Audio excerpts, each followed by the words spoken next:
Hey guys, I'm here at the mill. I'm about to machine this aluminum spacer for the electric motor mounts for the Y-axis for the CNC conversion. And let me just show it to you. It's right here, getting ready to be worked on.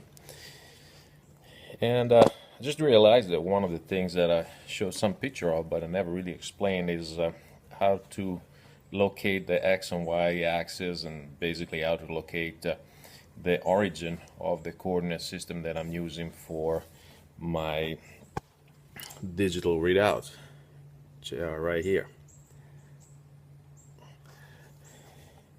So obviously that's number one. The most critical thing is to find out exactly the edges of the piece, and what we're going to try to do is to set up the machine so that it recognizes this surface, and then we're going to zero the let me see, the X, no, take it back, the Y axis, and then we're going to do the same thing over here with this surface, and then we're going to zero our X axis readout, and we're going to do it all with this little thing right here, which I will show you how it works.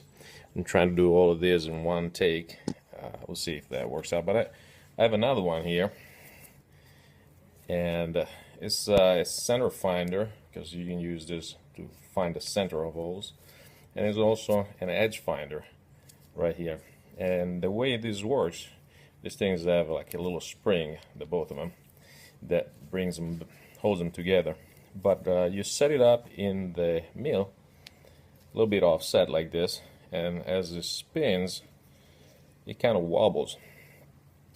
Now you move this toward the part, and once you start touching the part, it's gonna center itself a little bit until you are in perfect contact with the part, which is gonna be completely centered.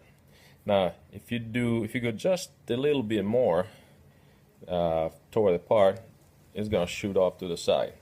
And that's where you want to set your axis to zero, X or Y axis, whatever the case might be. And so that's what we're going to try to do. I'll run it until it does this, and you'll be able to see it. Then I'll zero out the axis. We'll back it out, do it again, and see if it goes back to zero. Obviously, when this touches, it's not going to be completely zero, because the radius of this little cylindrical part is 200 thousandths of an inch. So we're going to have to set zero, go back toward the part an extra 100,000, and then zero it out again, so that we are exactly lined up. So if this was the case, this would be exactly lined up with the edge of the part. So let's give it a try and see what we get. Hopefully we can do it all in one take. Alright, I'm right here at the mill, and we have the part set up here on a vise, and we have our little edge finder set up in the spindle. We're gonna go ahead and these are just random numbers, they don't really matter. We're gonna turn on our machine and kind of spin it. Doesn't have to spin too fast, but just enough that you can see wobble it. And then what I'm gonna do, I'm gonna start cranking in the Y-axis.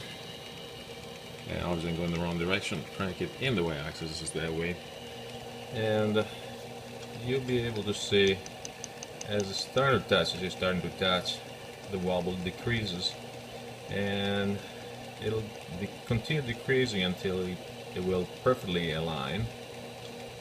Almost there. I'm moving very slowly, and we're just about there. And after that, it's going to shoot out to the left. There you go. See how it's starting to shoot out to the left? So let me back it up a little bit and go back into the part. As soon as it shoots out to the left here, it's time to zero out our axis. Alright, now we're going to back this up a little bit. So obviously we got random numbers there in the Y-axis, and we're going to bring it back in contact until it shoots out, and we'll see if we still read. Whoops, I just did it. See if it reads again zero. going in, and there it starts. And there you have it, 0. So that confirms that we're in contact with that part. So what we're gonna do is we can actually stop this machine. I'm gonna raise these off the part, and then what we need to do is turn this in, so in the plus direction, about 100,000, exactly 100,000. Oops, I went a little past it. Alright, there's 100,000, just about. And now we can zero the part. Now, if we were to bring this, if this was the pointy part, and we brought it back down, I just see it sits right on it. See, if that was a pointy part, it would be touching right on the edge. And that is how we locate the y-axis, and we zero out our y-axis machine, and we can take all of our measurement from the drawing and locate them using the coordinate system that we have here, and reproduce all the features that are in the drawing on the part. Well, I hope you liked it, and stay tuned for more. Bye.